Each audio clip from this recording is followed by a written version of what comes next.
Welcome to Decades of Horror, the classic era. What if by some bizarre phenomenon, his physical form just melted away? Would that fit your crime scene?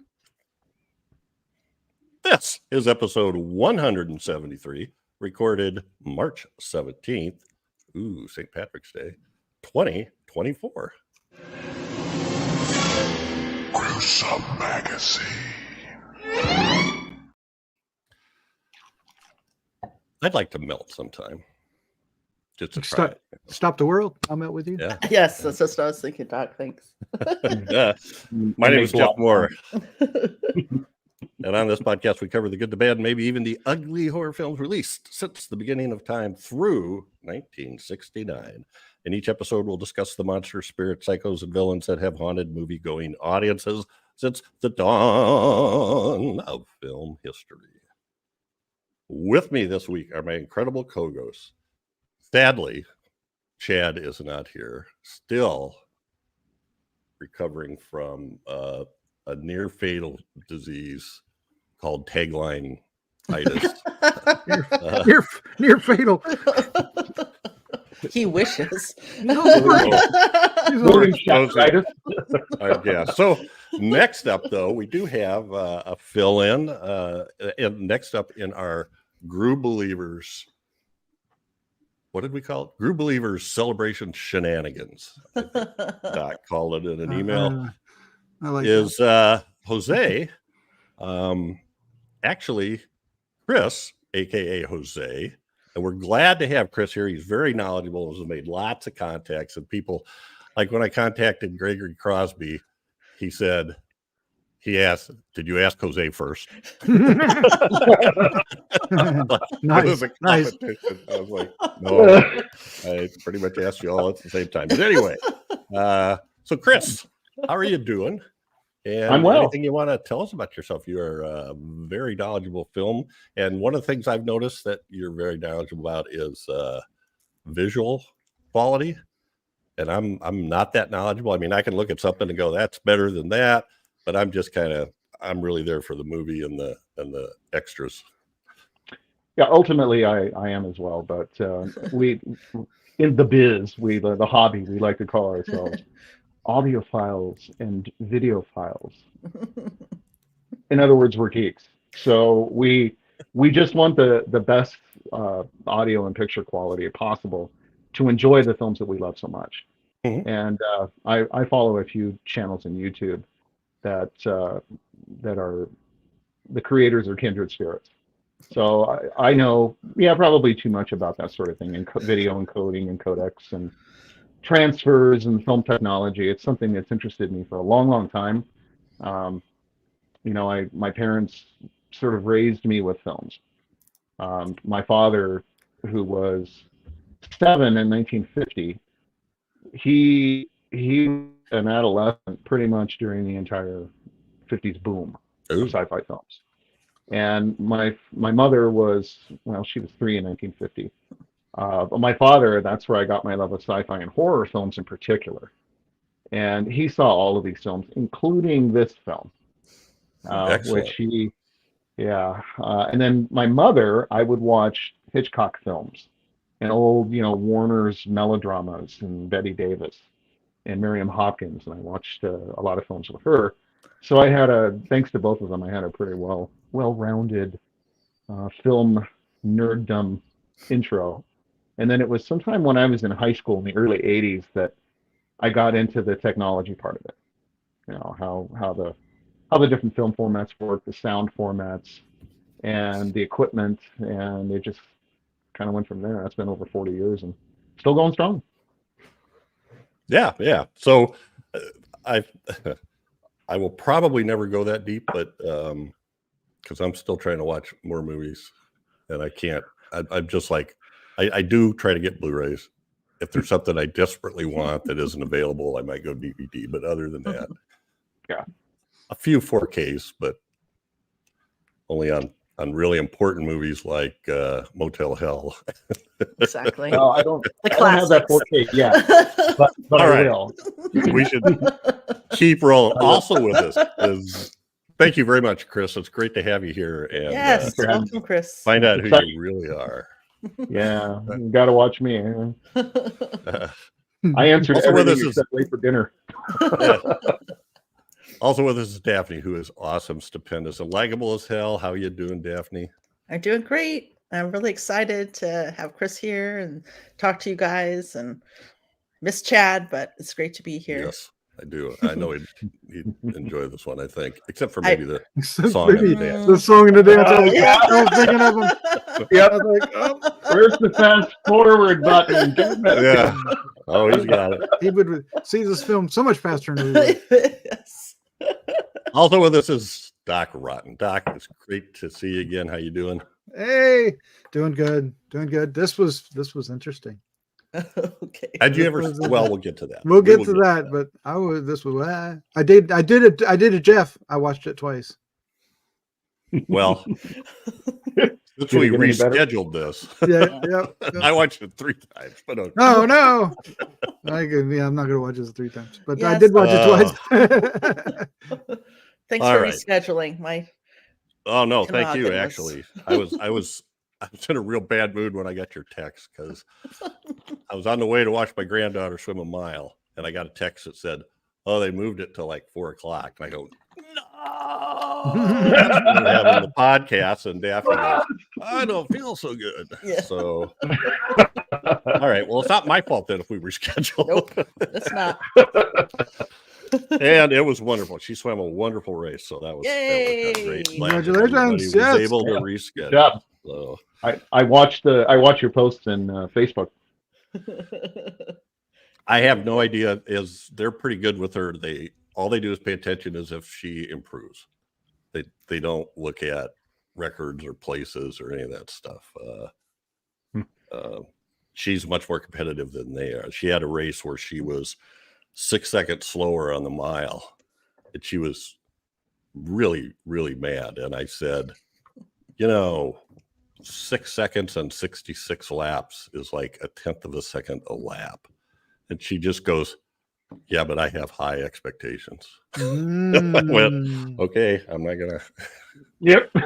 13 years old, give yourself a break once in a while, but yeah, good to have ambition. So moving on from family stuff here.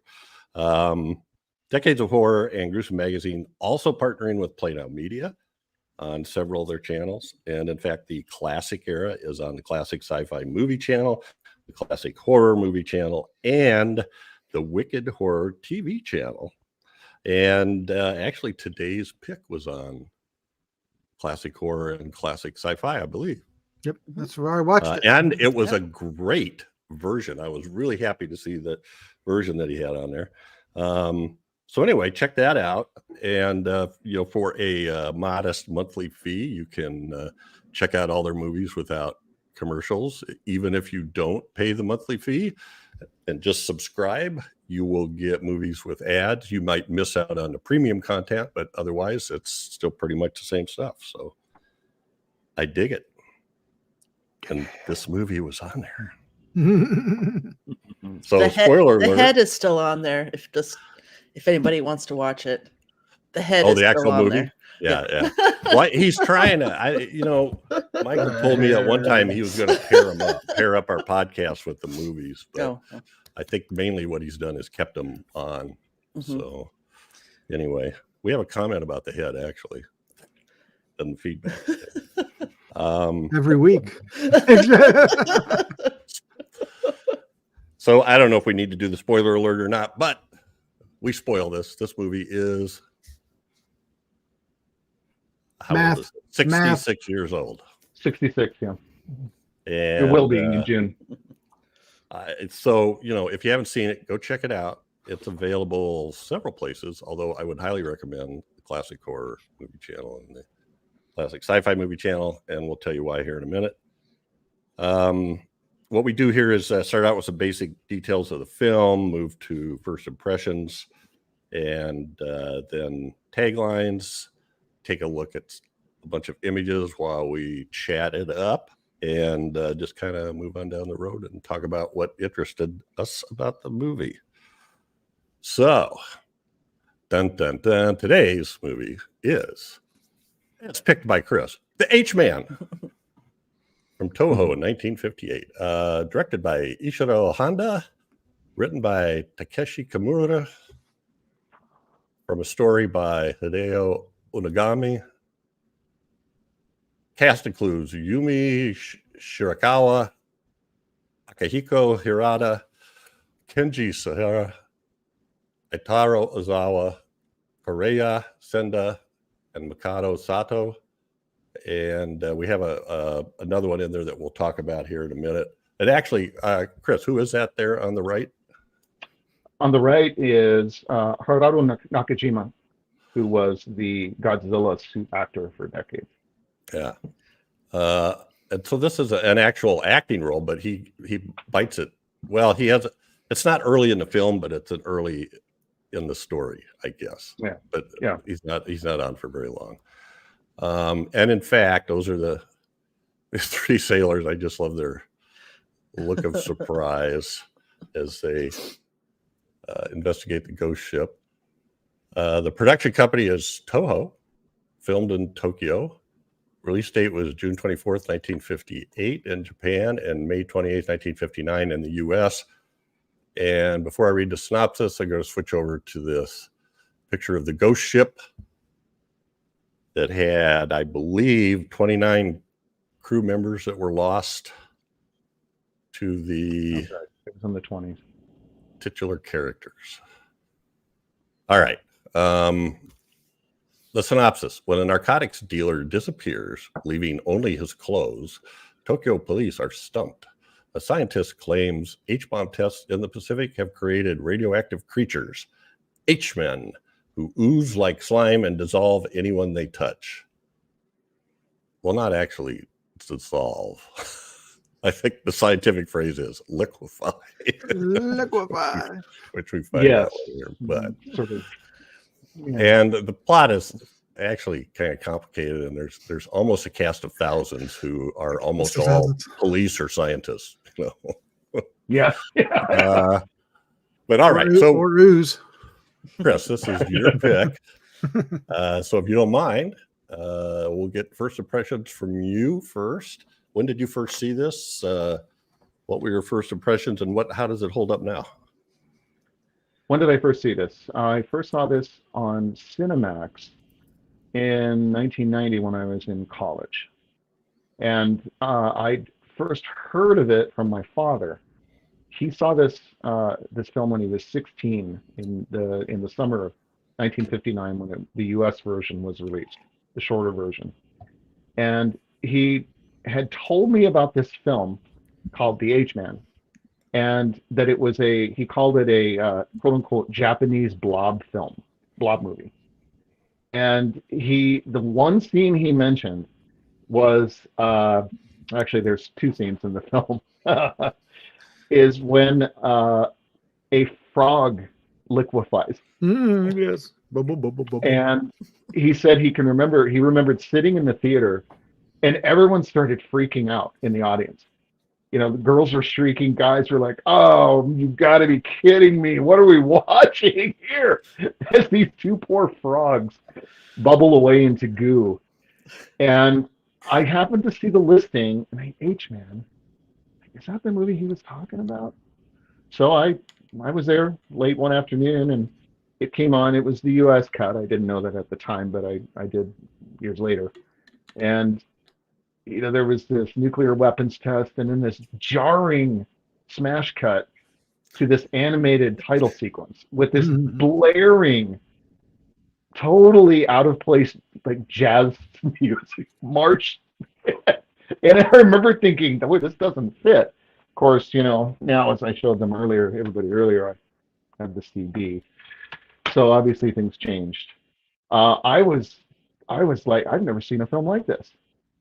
It's a weird mix of, it's a science fiction film with radioactive blob monsters. It's a gangster film with stolen drugs being pursued and people getting murdered. It's a police procedural film as they chase after said gangsters. And then part of it takes place in this sort of sleazy Japanese nightclub. And it's just a heady, weird mix.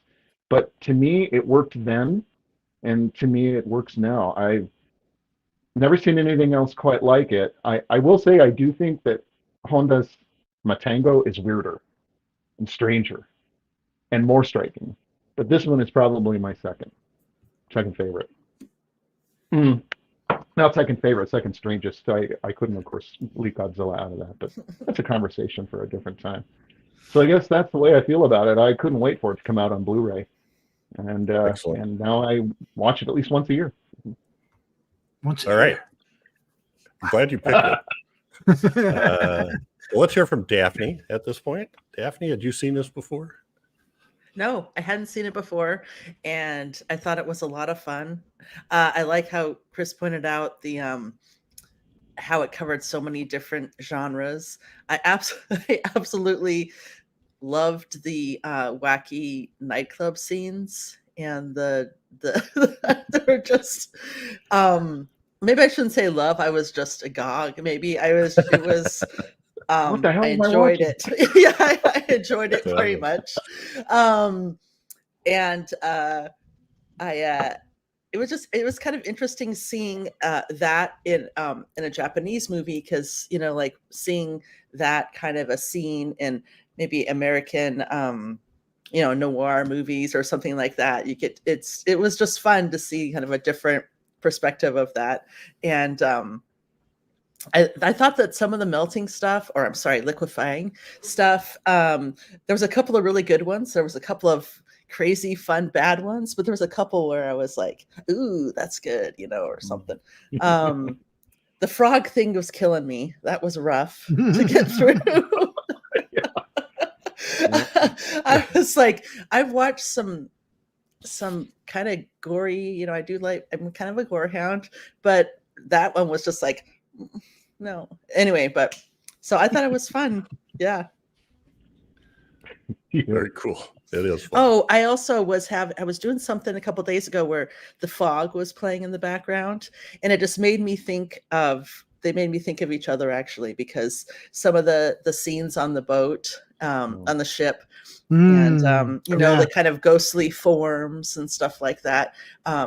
So I thought that was really cool too. I liked some of the human forms and some of the stuff that they did with the lighting around it, and like in the sewer tunnels with the really bright colors and stuff like that. I don't know if that's related to restoration or transfer, but I thought those were really eye-catching. Mm-hmm. Yeah. Okay. Doctor, what do you say? Oh, hey. Oh gosh, this movie. I was aware of it, but I had never seen it or even been near it to see it. I'd never made the approach. So I was glad we picked it, because I love finding new things. But this movie is like a soup of different movies, all liquefied together, if I may. It's like sci-fi alphabets. But anyway, it's got all these crazy things going on. The blob element, though, you are so right. It is like in Toho blob movie. It never gets red and big, but there's plenty of like ooze, like crawling along walls or coming through windows or doing crazy things. And then of course there's the weird boat thing that I really liked, and I'm still trying to figure out which ones are the ones that made the human looking blob. I'm so confused about this movie. But anyway, and I watched it twice and I'm just still confused about this movie.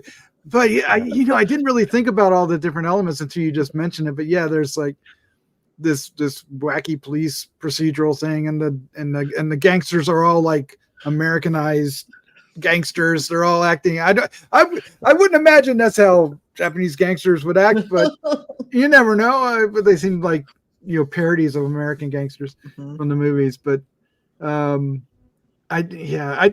there's one scene that really I had a blast with, is when they're in that cabaret thing and the girl's singing that awful song, and then every time one of the little gangsters would go to the door, the guy would do like a little special thing. Like one time he did his cigarette lighter twice. Yeah. And off the other guy goes, and They keep arresting them one by one, right?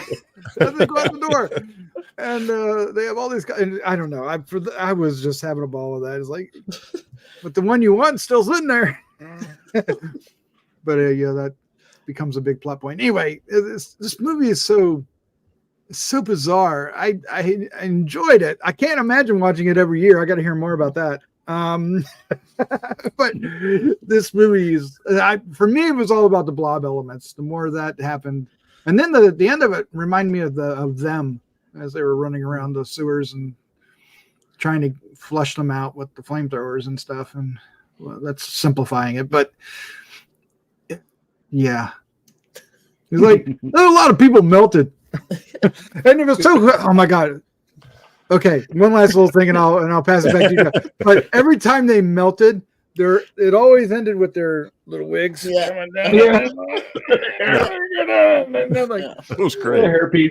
It was always it's like the shoulders and the hair pieces coming down to the ground. It goes so slow, and everybody was like, "Don't touch the pants." No. Don't touch the pants. But yeah, bizarre movie. All right. I'll tell you what, Chris, I love this. I love this movie. I just love stuff like this. First off, I'm a sucker for science fiction. I'm also a sucker for film noir, and I think this has similar to some Japanese noir that I've seen, touches of it in the background. And in fact, it's almost like the cops are in a different movie for half the movie. They refuse to believe. There's a lot of people in different movies in this movie.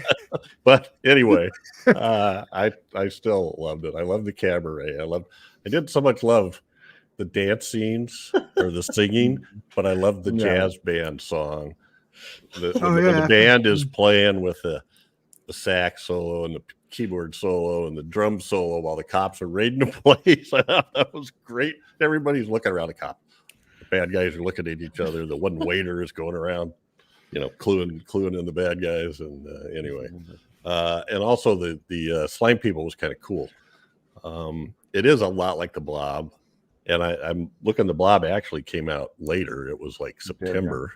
So they came out the same. Oh my god, they did. Same year. So it's interesting to me that somehow or another, Blob entered the zeitgeist. Slimy blobs entered the zeitgeist in 1958. So threw it in the theater. Had it come to. Yeah, I loved it, and I want to talk about a couple of things here before we go on. So there is I believe there's about 8 minutes cut from the American version, and it also is dubbed, and they change the story a little bit. I think they take a lot of the crime bits out. The version that we watched on classic horror movie channel or classic sci-fi movie channel is I believe it's the original Japanese version. It's 87 minutes. It's subtitled, everything. You get the Japanese, the actors talking in the native language. Does it start with the Toho scope logo? Yes. Yeah, that's the Japanese version. And the title, they didn't put English in over the credits at all, except the title. And the title was The Beautiful Woman and the Liquid Man. Yep. Yeah. So, Beauty and the Liquid Humans. It's actually plural. EKITAI NINGEN. Which yes, we'll get to that. So anyway, I would strongly suggest you go watch that on there, even if you're not, just go subscribe and watch it. It's better than the US was. I don't remember if it was premium or not. Anyway, the other thing is I'm trying to find it. Chris gave me these pictures, and now the sun is setting out here, and it's pretty bright behind me. So there's the frog. Look at the frog. Before. You're showing before and after on the frog? I don't know if I got the right picture because I really can't see it in the thumbnail. And you got it. You got it. He's dissolving. Liquifying. Or foaming at his liquefying. Liquefying. And what's and really it took cool minutes. It took minutes. Yeah. Yeah, it wasn't quick. What was really cool was when they frog used that that grapple thing they set down in there to pick the frog up. Oh, that's right, because it's all in that little container. We can't touch him. No, And don't they touch put him in the container. He turns to liquid, and then they pour the liquid into another container that has a healthy frog, and it immediately liquefies that frog too. It crawls over. So the intelligent liquid. That was Twice your liquefying frog action here. Yeah. it was. It was. And then we get to look at the live liquid under the microscope too. All that stuff was pretty cool. Okay, well let's take a look at some posters. I want to make sure to show that. Well, before we do posters, That's right. What are we gonna do? Just no chat. We always run into this. It's kind of the Chadsters thing. I guess maybe we'll impose it on the host because they won't have to do it as often, so they won't be as effective. Yeah, there you go. Yeah, I'm in the hot seat. Yeah. It's now time for Taglines with Chad. Okay. Oh, the monster gets Mark from the creature from the Black Lagoon. That's right. I love it. That's right. I love it. Let's see. Well, first let's see taglines here. Okay. And just so you know, I didn't make any up, but I did translate a few that were foreign language. I saw, let's see, one, two. I saw 3 of these. Oh boy. Yeah, some of them are pretty bad. Let's see. Okay, well, let's see. All H breaks loose. Oh. If you're going to call something the H man, you gotta use it. Dad All joke right there. Yes, Dash. exactly. Edited. Yeah. Molecular man terrorizes the world. Mm. It's H on Earth. I can't help but laugh. I just can't. It's terrible. Yeah. It's not your delivery, Chris. It's the well, maybe it's delivery. I don't know. Well, Origin of the dad joke right here on. Yeah. You know. What the You'll be HE great. double hockey sticks is this? Anyway? Yeah, H dash dash dash. You'll be gripped by unholy horror when you realize what the H really means. Will we? Not for the faint of heart. No. Not for the faint of heart. That's the best they could do, huh? Okay. Let's have Strange monster dissolves humans. That sounds like a byline or something. Yeah. Oh, it was a headline on the newspaper. Yeah, there you go. Yeah, oh, that's right. Yes. Strange monster dissolves humans. Get your paper here. The most terrifying monstrous mass or man you ever saw. What? B, the H-Man dissolve his victims. C, lovers panic. C, a stripteaser completely stripped of flesh. C, ships engulfed. Really? Cities toppled. Oh, that's so Chips good. engulfed with slime, I guess. Huh? No. Okay. All right. That's what I couldn't figure that out either. But, Golf, yeah. Oh, what? oh, They I spend love a lot of we time. love Chris, we love the CCC taglines or Yes. Emphatic. The emphasis on the monosyllable. A puddle in the street. A spot on the wall. Watch it closely. And if it moves, scream for your life. Scare me. Probably just overloaded my mic. Okay. a little bit. Yeah, I pegged it out in the red. And then the final one. Terrifying. The H-Man lives in water and feeds on human flesh. That one goes out to I'm gonna name drop somebody's name here. Spencer. If you listen to this, Spencer, that's for you. Feeds on human flesh. And that's been Taglines with Chad. As played by Chris. That's like Chris. I love how the one spends so much time talking about the strip teaser, completely stripped to flesh. I know. Completely, utterly. Stripped Did we of- mention totally? And I got to tell you, I saw women dancing in sort of bikini type things. I never saw anybody stripping. That's Um, not the. No, they're it's, more like a tagline that's not in the movie. Yeah, it happens. All right. So now we get to the posters. Thanks for redirecting me there, Doc. So it switches on me because I have a weird thing. All right. So first up, our Japanese poster, which are always cool. Mhm. I love these sort of montage. Mhm. They tell stories with the composition. What the heck? They do. You Oh, can. They're cool. And you got the drippy green Mhm. oozy fingers and that sort of pustule surrounded eye. Yeah. Yeah. Just thought I saw that. Yeah. I can't read Toho kanji. scope. Yeah. I can't read kanji, but the Hepburn translation of that is BIJO to EKITAI NINGEN. Beauty and the liquid people. Oh, liquid yeah. women. Yeah. Thank you. Cool. Well, and speaking of which, we'll get to those actually. There's a bunch of AKAs here, but I think I have posters for all of them. So You got your G-man down at the bottom, searching for the H-man. Yeah. Yeah, looking up at the. Do I hear blob noises? What's that sound? Yeah. Is there drippy stuff on me? All right, and this is the disappointing U.S. poster, although the logo is kind of iconic. Uh-huh. Yeah. The H-man. But I can't really this see is- what's going on. It's just kind of a blur of green and Yeah, people. this swirly figure, and this is the cover of the old Columbia, Sony Columbia VHS videotape. okay. Well, then we also have this. I think are these called 3-sheeters? Not suitable for children.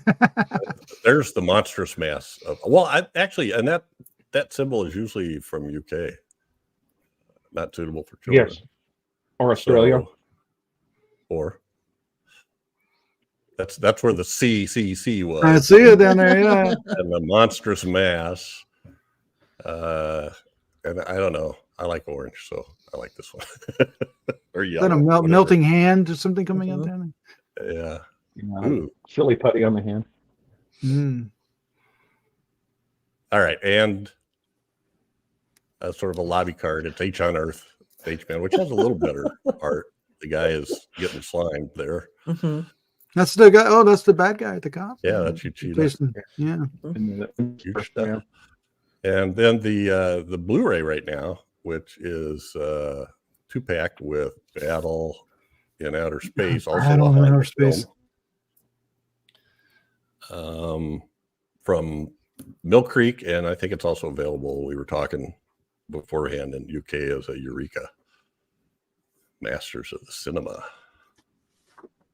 And I Sci-fi don't know double feature. if they have the same content or not, but I'm going to check when I get home. All right. And now we've got some foreign posters. The one on the top left there is Swedish. I don't know if I wrote that one down or not. I don't think I did. But I think I did use that little placard in the bottom as one of the taglines. And then the bottom one is Italian, and it's basically, I think, H-men. Mm-hmm. Yeah, it's plural. I like those. I really like the Italian one. With the big H. Yeah. The eye. The There's little that eye eye, again. Yeah. The Swedish one seems a little cartoony, but Yeah, they're going it's for the same yellows and picture greens. as the earlier poster, along with the bikini babe, but it's just not as striking as the Mhm. previous poster. That's a strip teaser, I'll have you know. Mm. Adjusting my cheaters, I can see that now. Okay, so French, my- which I like this art. Mhm. Yeah. Yeah, that's not bad. It's kind of striking in the color. Mhm. And there's a liquid. There's a liquid guy. there. Yeah, coming for her in the sewer that's far more accurate than you probably realize going into with the her movie. slip on. Yeah, it is. It is actually. Yeah, that's true. That's true. Truth in advertising, finally. It's even got the little sewer thing down the bottom. Mhm.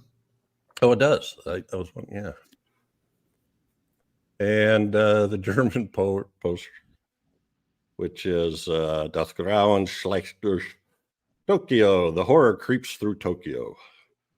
And make it look like a novel or something. That's interesting. Yeah. In Danish, I don't have a poster for, but in Danish, and I'm sure I'm butchering this, H-Manden det Bladenda Ahira. H-Man, the floating monster. Floating? Yeah. Floating. Floating, huh? Well, you know, if you trust Google Translate, I don't. Yeah. So, and then we have a couple ads that we always love. This is a Portuguese ad, and I believe the one tagline that started out terrifying or something like that. I think that's what that one is. Terrifying. H-Man lives in water and feeds on human flesh. Look at that crazy eyeballs on that thing. It's a pretty good size ad. And then we have one from a double feature in Loma Linda with The Woman Eater. The Woman Eaters. It's another Yeah, plant as I said movie, right? before. Another man-eating plant movie. I don't know. I certainly feel the urge to see that, but I don't know why. It's because it's a man-eating plant movie. All right. Well, that's pretty much. Those are our posters and ads there. Moving right along. So the director, Ishirô Honda, and there's a picture of him in the upper left. And then these are films that we have done on decades of horror. So in the classic era, we've done Gojira, Half Human, Rodan, and Matango, and The War of the Gargantuans. And on 70s, we've done Space Amoeba, aka Yog the Space Monster. Yeah, yes, you did. And Terror of Godzilla, all directed by Mega Godzilla, even. the master. Oh, yes, Terror of Mega Godzilla. I'm sorry. So what do we know about this? Do you spot, does Honda have trademarks that we could spot in this, or other than, you know, the story has a lot of similarities with Godzilla, right? Yeah. Well, he handles this one a lot different than he handles like the kaiju films. I mean, this is more like, and I think you mentioned this, Chris, earlier, this is more like Matango than Yes. or even the Half Man, you know, has the same flavor, but it doesn't have the I don't know, they're more playful in the kaiju films, except for maybe Godzilla, the first one. After the 50s. The original. After the Yeah. 50s. It's definitely it's played straight, and his usual anti-nuclear weapons messages in there, No, it's in all of them, isn't it? Yeah. but it's definitely not there's very little. Well, is there any humor in this film between the Depends on how you sailors? look at it. Yeah, as much as we were watching it. I do think that it's one of his more unusual looking films. You know, Daphne mentioned the striking color, and it was the Blu-rays, and I expect that the digital transfers that are streaming, this was taken from the film's negative, which came straight from the negative, first generation, and so that's why it is quite striking. But the scenes on the ghost ship are so creepy. Mhm. They're just creepy. And you know, Jeff mentioned film noir, and a lot of those shots in there reminded me of film noir, Mhm. of films noir, I should say. And the sewers at the end too. Mhm. I have a box set from Criterion called, I believe it's Nikatsu Noir, which is a company that put out Japanese noir, and it felt a lot like that. The music, you know, it's similar to what they did in America with some of the noir and some of the noir TV shows, where they've got the fast-paced jazz music and clipped dialogue kind of things. Oh, that car chase. Yeah. Yeah, and you know what? I didn't Car pull up chase. those. I should have pulled up the pictures. I was thinking about that today. But yeah, the car chase. The car chase. The entire car chase is shot looking out the back window of the car at the people in the back seat. Right? It's so bad. That's one part of this movie that cracks me up every time. Oh my God, yeah. And the music is so dramatic as they tear through the streets of Tokyo at 15 miles per hour. There's one point where they go buck, buck, buck, buck, right back. Really, really, really common. And when Okay, they go there's the comedy. when they go around corners, they do the Star Trek tango, Oh Yeah. my God, they sure do. Oh, it's so bad. Yeah. I mean, the one guy's like, because he's always in like crap mode. Scientist. Kenji Sahara. Yeah. Now the big mistake, right? Your ride from Yeah. Professor Honda is here. Mhm. Yes. She just gets in the car, and it turned out. Oh to be yeah. a Whoops. creepy gangster. Um, So anyway, go ahead, Daphne. Oh, I was just going to say, when you were asking if there was a particular look or anything, I don't know if this really gets to that, but it made me think about, I was really attracted to some of the set dressings and stuff. Like they really got the feeling across in the apartment where the girl lived, and I just loved how it was decorated, and also just the kind of smaller scenes, like and by smaller I mean the size of the set, like on the ship. It just was really dense but really atmospheric, and also in in the clubs, of course, it had that really good vibe, that kind of club vibe. But all those things I really liked were like small spaces. But usually when I think of him, I think of like his wide shots. And I mean, yes, lots of them are models where he zooms in on stuff. But I think about like, Godzilla on a massive scale kind of thing. Or I just thought it was it made me think about how interesting I also found the smaller tight shots and set dressing, as far as like kind of given me some sort of feeling or the atmosphere of it. And I really appreciate that. I never really thought of him in that way, because I'm thinking more of Godzilla and stuff like that. So Yeah, there's a lot of He's locations. good at both, right? Mhm. Yeah. But there's so many locations, like you were saying. You got the boat, you've got the police stations, you got the the apartments they go into, you got the city, you've got the sewer, you got it. It's like tons. It's just car chases. Yeah. Yeah. Yeah. The scenes in the ship they are very claustrophobic. The ghost ship. And the police station always struck me as being sort of, it looks real to me because it's kind of dingy. It looks like it needs to be packed together. Yeah. Yes, and it's like, you can smell the cigarette smoke and see the painting outside the window that's supposed to be the trees in the background, which I didn't notice until the last time I watched it 2 weeks ago. I'll be damned, that's a painting. But little stuff like that, and then the sewers at the end between Shikako and the gangster whose name escapes me at the moment. But that must have been incredibly hard to light. It's pitch black in there. And although apparently I have read it was a set. It was a set. There was one or two shots that were taken in a real sewer. And Kenji Sahara said it was disgusting. Oh. There's a surprise, right? Well, it reminds me a little bit of Matango too. We saw pictures of, I think Dirk brought pictures of the set. The ship was a set. So it was interesting seeing those pulled back shots of behind the scenes of how that set was constructed. Yeah, well, they spend so much more time on that ship than they do on this one, but needs to be. Yeah. The well, and so we kind of mentioned it already, but both the original Gojira and this movie were inspired by the fate of Lucky Dragon number 5, the Japanese fishing boat that sailed into an atomic test area. Yeah. So in Gojira, the radiation creates atomic creature. Here it creates the liquid men, right? The liquid people.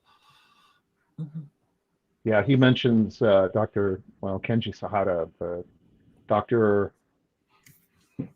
Arata, I think is his name. He mentions that they Masada. were. Well, it depends which one you Masada. look at. Ours called him Masada, Okay. Masada, but I think I've seen him as Asada too. So I don't know. Anyway. Well, he mentions that men were turned into liquid by exposure to fallout. But if you actually translate it, shinohai, which means ashes of death. Yes. It's an almost beautiful, almost lyrical term for something that's really horrible, from the Castle Bravo H-bomb test in '54. And even the names of the ships are similar. The fifth Lucky Dragon, or Lucky Dragon number 5, in reality, and then the ship in the film, apparently the life preserver, they translate it as Dragon God number 2. Which doesn't seem very subtle to me. It doesn't. And Godzilla is Dragon God number 1. Is that so? Yes. It's just a comparison. Are you convinced? Well, I might stretch you. The story also came from an actor, Hideo Unagami, during the filming of The Mysterians in 1957. Another movie I need to see. Mysterians. I haven't seen that one.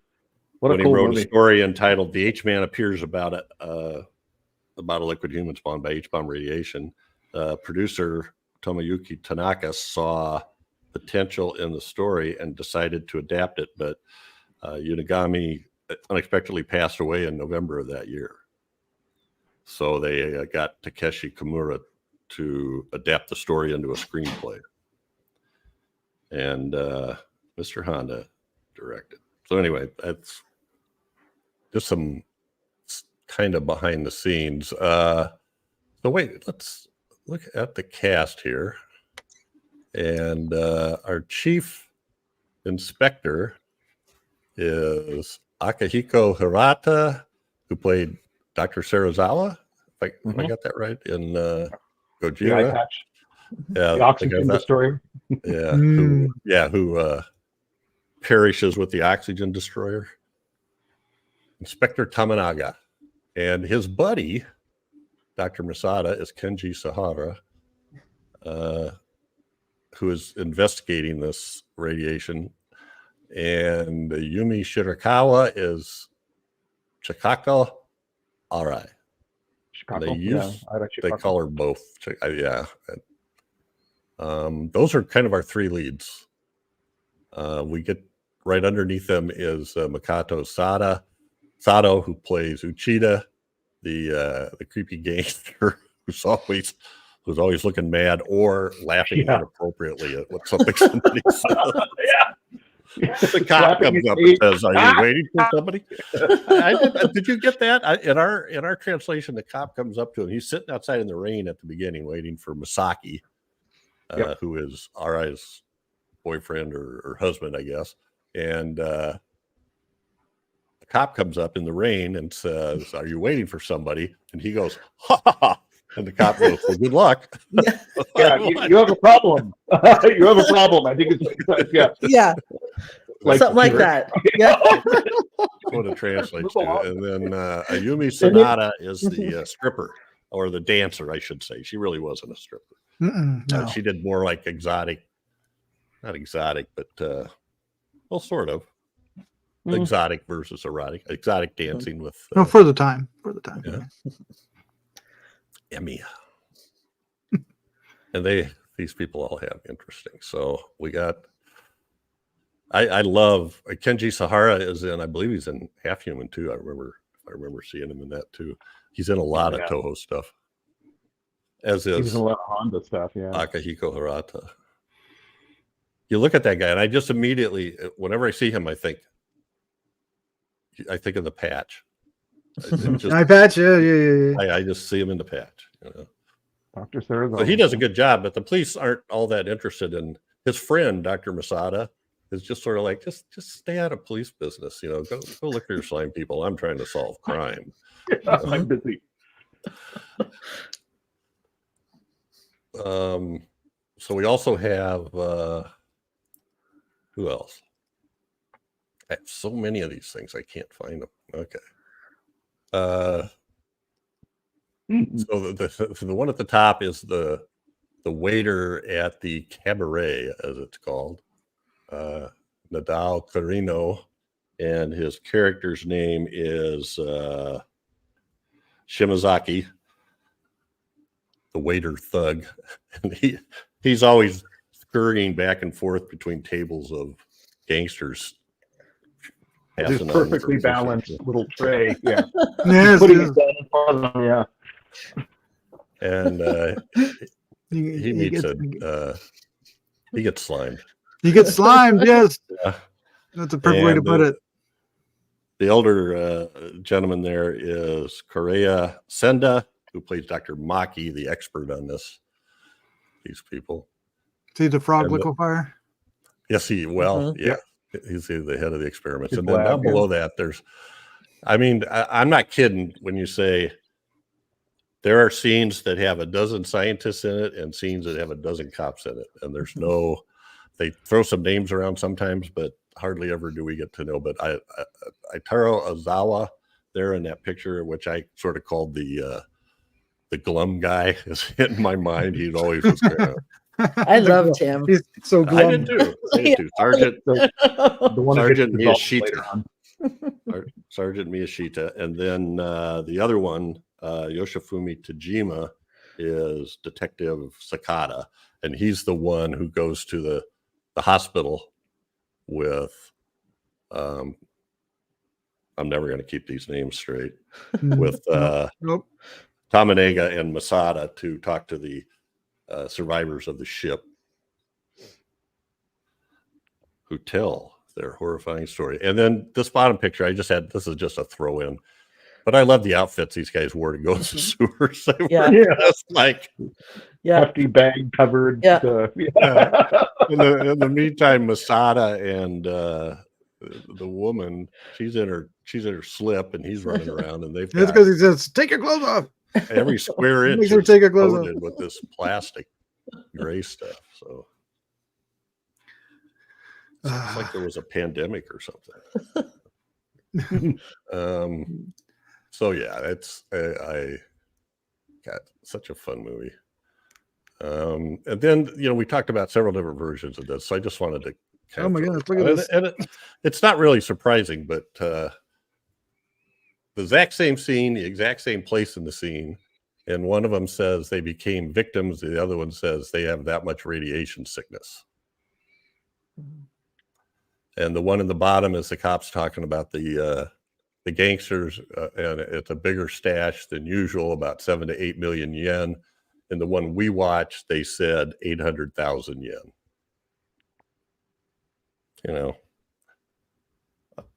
Translation. Doing better on this one. The old Sony DVD, there was back in the late 2000s, there was a triple pack. It was this film, Battle in Outer Space, and Mothra, put out by Sony on DVD. And they were really the first time here in the States that all the films were available letterboxed in their original Japanese with translation. And it was that version where I first saw the translation when Tominaga is talking to Masada in the office about this liquid creature. And that's when Masada tells him, well, I'm studying the effects of fallout on human beings. But when I also found yet another version. It was I have this bad feeling that it was kind of a bootleg I found on eBay. And the translation was notably different. And it seemed more genuine to me, like it was translated by someone who knew the idiom very well, like slang.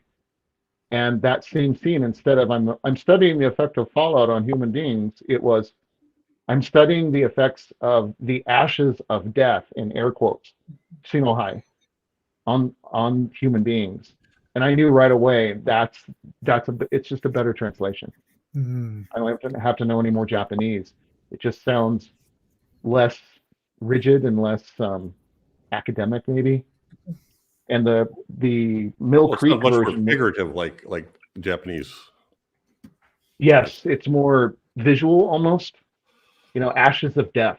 Like, Now, in the one that we watched, when Dr. Maki's making his closing statement at the end of the film, he says it's translated or subtitled as Ashes of Death. So I'm not sure what might have been said in the middle of that, because it wasn't something that I was really paying attention to. So anyway, yeah, subtitles. Their thing. These movies. Well, I can't even imagine what the dubbing would have been. We did when we did the Queen of Black Magic on 80s. Oh, We saw a English subtitled one, and Crystal saw a dubbed one, and she said it was absolutely hilarious. I bet. none of you saw the English dub. All of you Crystal saw did. Crystal did. No, I mean for this film. Oh no. No, I didn't see the. Nope. Oh, it's dreadful. So bad. It's a version that I not grew up with, but I knew for years, and it was probably done at what is the name of that studio? Titan or I can't think of it now. Anyway, Paul Frees. Oh yeah. Dubs a lot of the voices, and He has credit in here. It's terrible. He affects that fake, like kind of racist, cringy accent with the R's and the L's. It's just awful. Ugh. Yeah, in on IMDb it lists Paul Frees as various voices (parentheses American dubbing). Yeah, it's awful. It's garbage. Yeah. Well, there was probably whole industry. never. I was going to say, when he did it, he probably never thought anybody would ever be listening to it. 40, 50 years later, he's like, nobody's going to care. Think it was to get too sidetracked, but I think Mel Wells had a company in Europe that did a lot of it. He did. Yeah. Anyway, all right. So we've mentioned the cabaret. So here's the our lead female character doing one of her songs. And at the bottom is the interpretive dance number. Yes. The only one I can imagine is referred to as a strip teaser, but I believe that's just something to get butts in the seat that has nothing to do with anything. And then there's the production number at the bottom. Culturally, it probably was the equivalent, wasn't it? Well, it might have been. It might have been 1958. Yeah. It's probably pretty risky. Yeah. Colors. Oh my gosh. And Yumi Shirakawa up there in her cocktail dress. Yes. She actually acted elegant, but the dancing seemed pretty elementary, Yeah, walking around. Everybody move your hand here. Some little shaking. Yeah. Yeah. And they did have an actual English song in this. They did. Even for the Japanese version, is that right? Yep, they did. In fact, Yes. You know what? Maybe it's this is a Japanese DVD. Maybe I can find the English. It was we got The Magic Begins. Oh, okay. Begins. Blah blah blah blah. Yeah, I can hear the fast forward now. With chat. because that was an interesting choice, to have that. Yeah. It's like. Well, I thought I had someplace in here. Maybe it's in the details here. Had the name of the woman that does the singing. Oh, provided by noted Japanese jazz starlet Martha Miyake. Which was the actual singing voice. And the other girl lip synced. Well, of course, it's acting. Yeah. She's actually singing or lip syncing in English phonetically. Mm-hmm. That struck me for years. Like, the song is sung in English, right? Yeah. So, and like Yumi Shirakawa, I'm pretty sure didn't speak. Well, they did a lot of those in the European ones, you can see that where the actors are speaking phonetic English that I can't imagine what it sounded like, but then when they dub them, then they try to match the Yeah. dubbing to it, and it just never looks quite right. So Nope. Never. Rubber lips. Oh my God, yes, rubber lips. Yeah. I've seen it So called rubber. when the slime people come, when the liquid men, I got to quit calling them the slime people. Because there is actually a movie called The Slime People, right? Yeah, when the liquid men come, Yeah, a bad movie. what you find is a pile of clothes because the people have been liquefied and washed away. Like the first one is a couple of them are in the rain, I think. And, Yeah. But anyway, so here are the clothes. Piles of clothes. That first one is Misaki, where the taxi driver hits him and goes out, and all there is a trench coat and some other stuff strewn around the side where he got washed away. I think the one in the middle is from the That's on the last ship, isn't one it? on the ship. Yeah. Yeah. And I don't know for sure about the one on the bottom. I don't know. Is that one got a hairpiece? No, that No, one's it's- coming up. That one's coming up. Oh my God, that was killed I me got when they did that. That was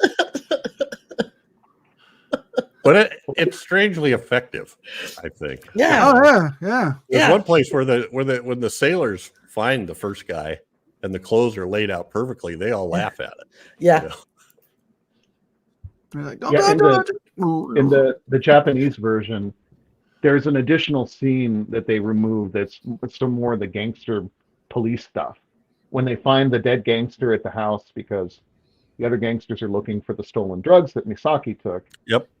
And you see the detective. He is Tominaga. He's looking at photographs of crumpled clothes lying on the street, and one of them, it's not in the U.S. version. There's a woman, like the dress, and then the shoes. That the first time I saw that, I saw the Japanese version. And I'm like, oh, that wasn't in the U.S. version. Huh. And neither was the scene later where the liquid human is dissolving the dancer, and it's animated. It's the cartoon. Yeah, right. that was a That's strange right. one. That was a strange one, wasn't it? Well, And it's bad. And it's bad. the other thing, I didn't see the American version, or we didn't, I don't think. But they say that they cut out a bunch of the gangster stuff, and then one of the things that they do is the detectives go to her apartment. Gosh darn, what's her name again, Chris? Chicago. Yeah, they go to Chicago's apartment, and they're like giving her crap because she has a TV. Yes. In 1958, and they said that was meant to show that How can you afford it? she had to be Yeah. fairly wealthy because that wasn't a normal thing in Japan at the time. So, but I think that was cut out of the American. Another thing that was cut out of the. Yeah, they made a point saying Yeah. you make enough money to buy a TV. Buy a television set. Oh, you must make a lot of money. Like, well, yeah. And then that's when old gloom and doom in the background. Did you know there were drugs in the bag? She's like, he's like, wake up, stupid, or don't be naive, or don't be stupid. Like, dude, back off. Her boyfriend was just blobified. Well, when Masada comes looking for her at the cabaret, he shows her that note. He goes back to meet her. She comes up and shoves a wad of money in his pocket and says, "Give half of this to Misaki."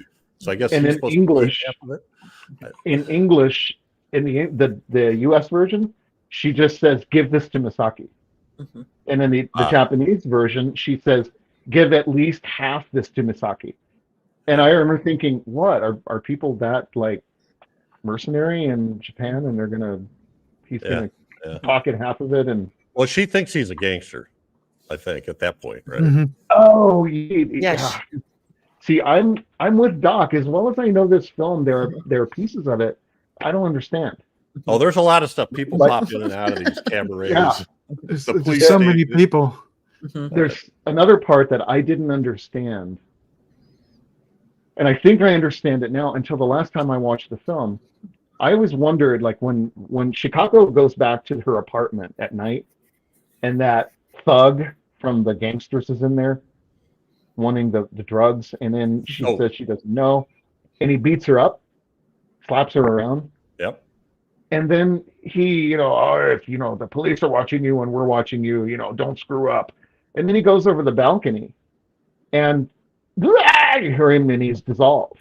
Mhm. And I never understood. I'm like, how does this H-man thing just matter under? I think it's Misaki. Yes. Yeah. I was thinking that. Mhm. I didn't put them together. It I'll bet it's didn't. Misaki. Same thing. I didn't put it together either, but later on, I'm like going. It I- Why seems would to it be- keep why would her it be safe. there? It like almost comes up to her, Mhm. and then turns around and goes the other way just because somebody shoots a gun or something out in the hall. Mhm. Oh, Yeah, when she's in the telephone call box, yeah. Mhm. Yes. Yeah. Yes. Because there seems to be like multiple H-men Mhm. running around after a while, right? And I was trying, like, does every dissolved or liquefied Yeah. person become an H-man? Yes. Or is that's it what only like, is it the first three, and are they out for revenge? What's going on? Why are Yeah, why are they targeting these people? that's what, to me, I put in the workflow that Mm-hmm. I was confused for a long time.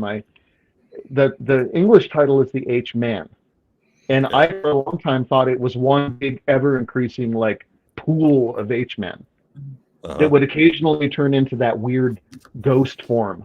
Mhm.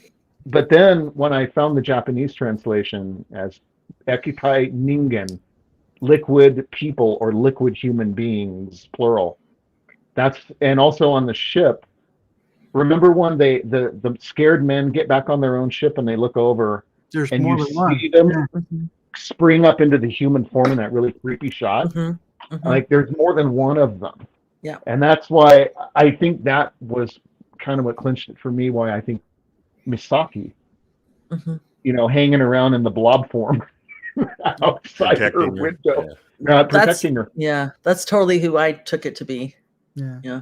Yeah, Yeah. and I So- didn't, and I love this Mhm. movie, and I didn't until last time I So, watched it. Chris, did they get them all? Are they all in the sewer at once, or did some of the H-men get away? Sure seems unlikely to me that they would have been able to get all of them. Right? I And mean, then it goes back to, if it's just H-man, one big monstrous puddle, Mhm. but then you see them standing in the flames, turning around and looking at Mhm. each other like, oh, we're on fire. Mhm. Then Well, it seems a little weird again. Yeah. It kind of makes sense that there would be a common consciousness, though. will they 'Cause all it's float liquid, together? so Or they all something? kind of flow together. I don't know. Yeah. But then, how would one be outside the Yeah. house? See, I guess I didn't. I Wow. guess I didn't think about it as much as you guys. But I thought that this. But I thought that this. But I thought that the story. I felt like the story flow brought me along, and from my perspective, I saw it as everybody that got liquefied was unique. I didn't think about them coming together. Maybe they did, but it was that one particular H-man's story, kind of like that. But then introducing this almost like a potential evolution of man, depending on the environment, kind of Got later kind of thing. So so I don't know, now that you're saying all these things, I'm like, gosh, yeah, I didn't really even think about that. But yeah, that stuff doesn't really, I don't have the answer for that one. You're right. So these are the uppy clothes. These are the slimed guys. There you go, the bottom one. Oh, there's my Yeah. toupee guy. Yeah. I love that one. I love that one. That just looked creepy to me. It's like his legs crumple inside Yeah. the pants legs, Yeah, and it was really effective sometimes. Yeah. It was just like, it's startling. Yeah. The first time I saw the film, I've never seen anything quite like this. I mean, The Blob, which is not my favorite movie. I do think the effects in The Blob some of them are really remarkably well done. And then some of them are really, really awful. And the same can be said of here, but these are different. You don't see it actually happening to somebody like you do in this. They don't just get enveloped either. You see. Yeah. the- Oh no, a beanbag chair. Yeah. Yeah, or I mean, the one in the middle is the waiter. Yeah. Right. And he And, got he's the one that got like kind of the one blobby guy stood up and jumped on Yeah. him. Yeah. Kind of leans down on him. Yeah. Well, the fellow at the top and the fellow at the is bottom really are the same guy. really the good one, yeah. Oh, Yeah, but that's the only that's Oh, the yeah, grossest. yeah. I think It that's is. the only one you see where the face melts, right? Yes, and you like you say the little toupee. yeah. hanging Yeah. there. So it doesn't Yeah. assume that kind of organic That's material, great Mm-mm. stuff. but it definitely makes it ickier. Well, And and apparently they something about just the way that they used, fold, something about the way that they fold into themselves. Yeah. That really kind of got the. Apparently they just home. used inflatable dolls and just Yeah. put the stuff over them and collapsed it. The shots of the blob version were actually they were pretty well done or pretty simple.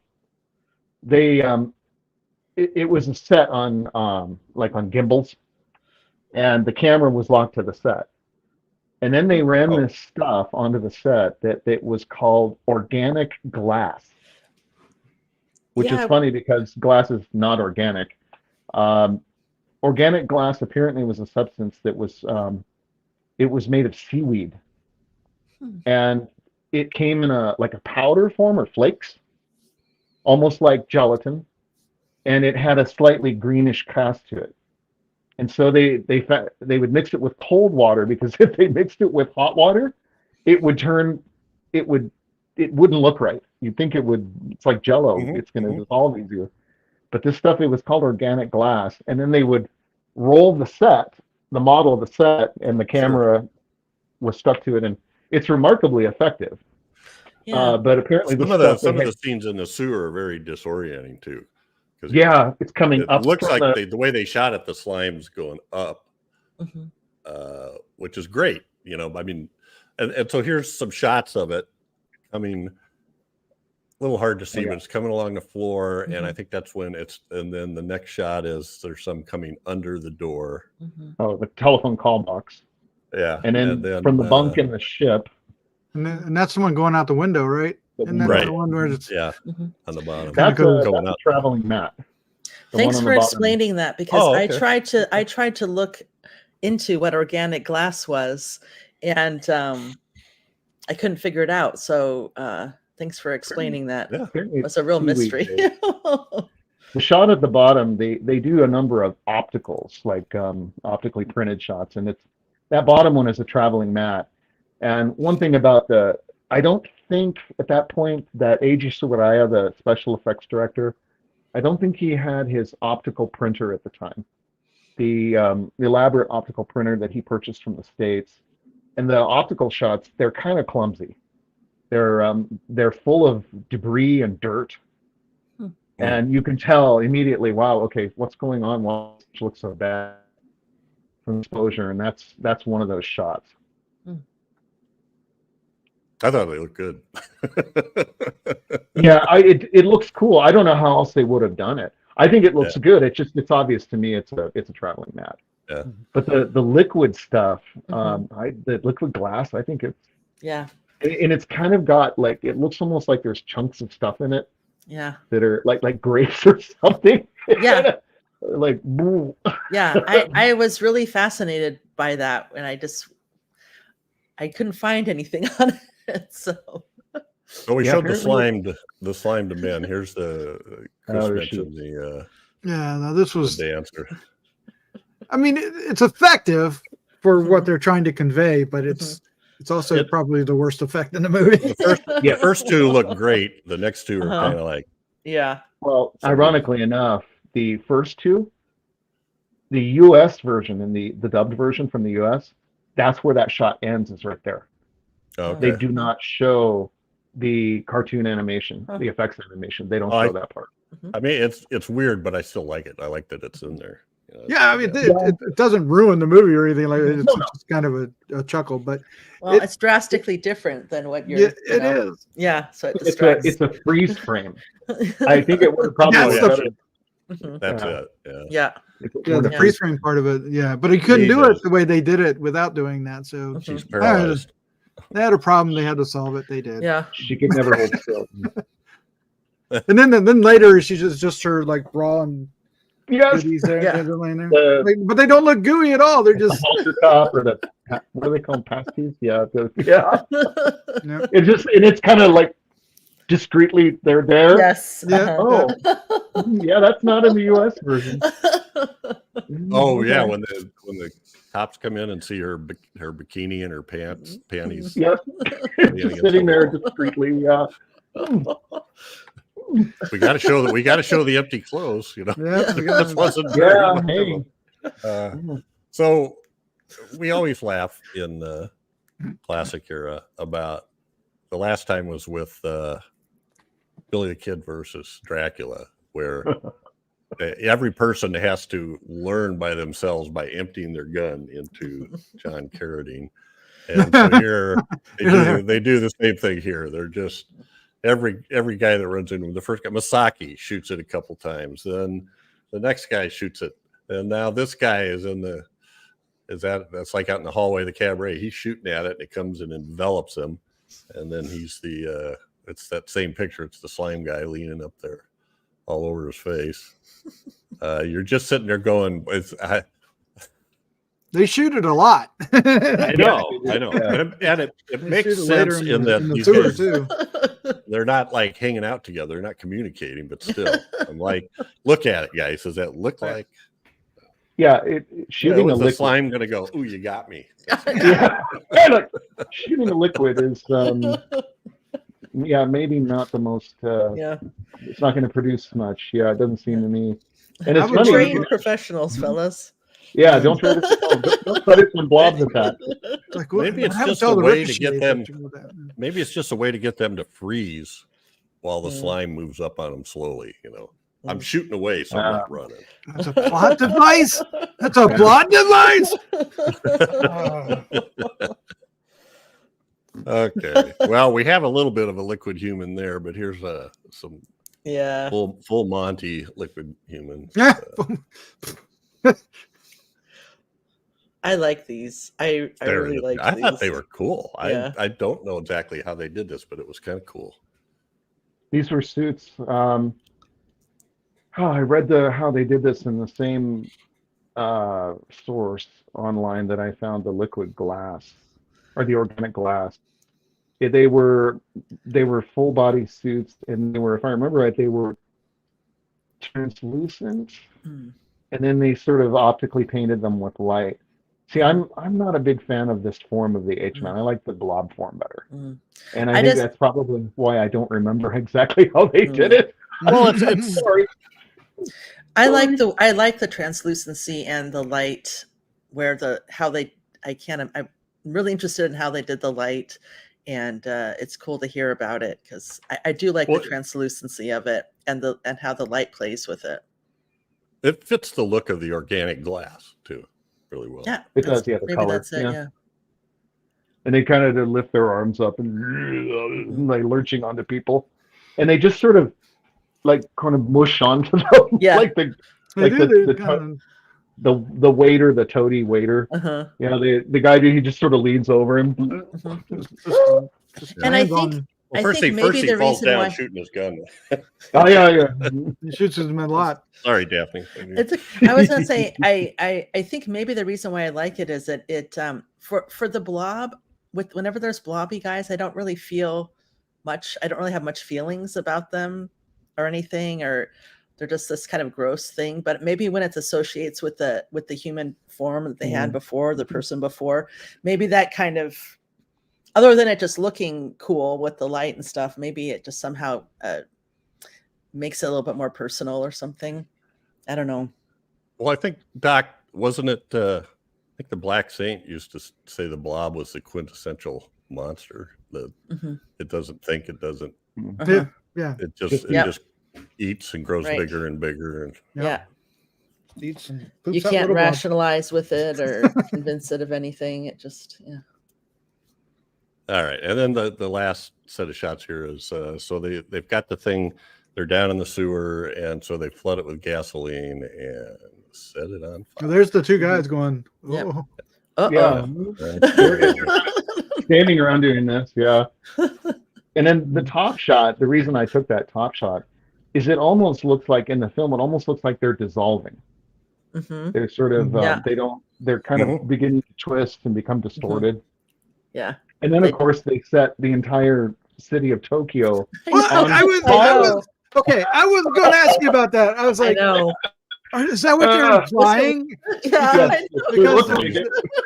Because They it goes toppled the down and goes city, under, yeah. and it just like, is it just the river on fire? Is it the city on fire? If it is a city on fire, I don't think you won. Exactly. No. You won one battle and lost the other, but won the battle and lost the war. Yeah. Well, you know, Well, the shots of that Jeep going across that bridge into the city and everything's burning, those are model shots.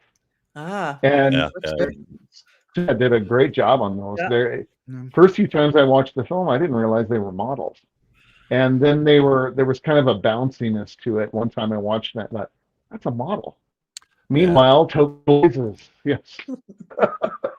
Well, it's what they chose to excel at rather than dive into stop motion stuff is what Yeah. my take on that is. You Scale get models. the man in suit, and you get really good at doing models and shooting slow motion to make it look real. And it's like that ship. I'm sure that ship was a miniature, and the water flowing around it, just the way they shot it, I could tell they were doing it like they shot it with a high-speed camera or something, and then slowed it down. But it looked kind of real, you know. Something anyway. Well, it's like the model ship in Matango. You know, Yeah, it looks yeah. outstanding. Mhm. It looks outstanding. And, you know, if somebody doesn't tell you, you're probably not going to know. Well, I it get dizzy definitely when doesn't you- take you out of the story at all. Yeah. Like Yeah. lots of times the Yeah, it's not like the You can tell tanks those- and everything that you would see later in films. Yeah. Jiggling Well, and yeah. Where's the string that's pulling this one? Well, didn't I see that this was Honda's favorite one of his movies? Or Really nice. special effects were also by Tsuburaya, right? The master. IG. Yeah. Tsuburaya. I was trying to find where did I see that? Oh, he was also Haruo Nakajima. Jeez, I feel stupid because it was even in here. He was also one of the liquid human beings, Ah, which makes sense. Yeah. The second sailor, the second one who dissolves. There's that kind of skinny little ratty guy who's putting the clothes on. He's in Godzilla Raids Again. And he's Okay. putting the clothes on in the captain's cabin. And then he goes up his pen, and then he dissolves. And the guy who goes back up the stairs, you know, no, I'm going. I want to help him. Yeah. That's Nakajima. Mm. That was I really like the ship stuff going on in the ship. That was Creepy, Yeah, creepy and atmospheric. Yeah. Yeah. especially when they, like you said, when they look back and they see the 2 or 3 little Mhm. Yeah. figures appear up. Mhm. Glowing green like Mhm. mummies. Almost. Yeah, Mhm. yeah, And like they ghosts or sprout up like specters. the mushrooms and the mushroom people when they're growing, Mm, Yeah. coming up out of the forest, the undergrowth. Mhm. Yeah. Can I read So- something from the notes that I think is hilarious? Yes. For the U.S. release through Columbia Pictures, one of the items available for a promotional giveaway was an H-Man made of a compressed sponge in the shape of an H that would swell up when wet. Most exhibitors foresaw the danger of a kid armed with a compressed sponge in the vicinity of a nearby restroom or water fountain.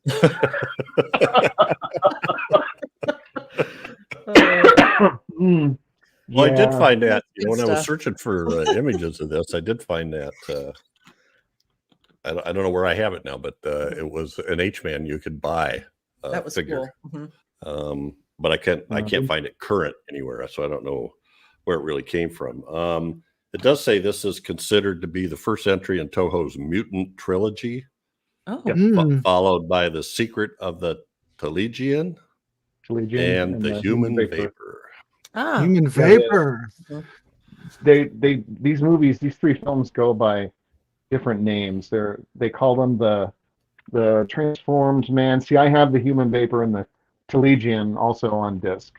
The soundtracks, the Transformed Man trilogy, and then something like the Handyman trilogy, because they turn into liquid, they turn into vapor, and they turn into electricity. I heard them referred to that way several places. I've never seen the other two. Those seem to be pretty obscure, right? In the sense that they're difficult to find on video. Yeah. Well, ignore what I said about this being Honda's favorite film because I can't find it now. So, well, according to Jeff Mohr, yeah, that would be a bad. Would be a bad source. Okay. Godzilla, Pshaw. Any last comments here before we move on? Anything that you wanted to say that we haven't said? Well, this is one little thing. I got one little thing that I talk about some of the notes. See if I can find it again. It was like in the theaters during the time we talked about the toupee. That's what they would do. They would have one of the liquefied men. They would just put pants and stuff down, but they would put a toupee on it. So toupee. We're displaying the theater. Yeah. Yes. Definitely Can you takes away from the creepy factor. Yeah. Put it in. There's pants, shirt, shoes, and a toupee laying there in the blood. What are you doing with this? What? All right. Well, let's check out the H-Man at. I'm going to push this kind of because the classic horror movie channel, classic sci-fi movie channel, because it's available in a lot of places, and I kind of went through checking them all out, and this was the best version I saw for a subscription service that you didn't have to pay extra for. The Tubi one I thought was kind of bad visually, and it was shorter. I was kind of looking for anything that was 87 minutes versus 79 too. So anyway, great pick, Chris. I enjoyed the heck out of it. This is our broadening my international horizons. Nah. All right. So feedback. So Robert Baker sent us this, and it's kind of about all the decades of horror. So this is the last one I need to read it on. But Robert Baker says, I want to thank the Grue-Crew across all the decades for the way you analyze movies. I quickly became tired of so many podcasts being done by millennials about horror films. It seems they can only ridicule movies for being old, or they get angry and offended by movies for not being PC in a time where such things didn't exist. At my age, and after we talk about that all the time, especially back in the 30s, when you get around the code, pre-code and after code. Let's see, where was I? And especially at my age and after seeing so much good or bad, I find doesn't matter to me so much as the time capsule nature all movies eventually have. One thing about the 80s is you guys have already covered so much. And as a collector, I have a lot of movies that I see aren't streaming anymore. But it sure is nice to be online and see movies I bought 15 to 20 years ago now go for sometimes extravagant prices. So I guess that's good. I think Chris refers to those as stupid expensive. I do. Yeah. Stupid expensive. Yeah. Please pass along my thanks to the other fine folks at Decades of Horror. You will continue to hear from me in the future. And I do think having feedback commenters join in is an excellent idea. So appreciate that, Robert. And we appreciate your following us and your comments always. All right. Episode 74, The Devil Rides Out. Where should we start? Yes, I can do that. Okay. Tyler Mohr. Let's see. Tyler Mohr. Hello, Grue-Crew. This is a great episode on a fantastic movie. I know this is an old episode, but I had to chime in about The Devil Rides Out.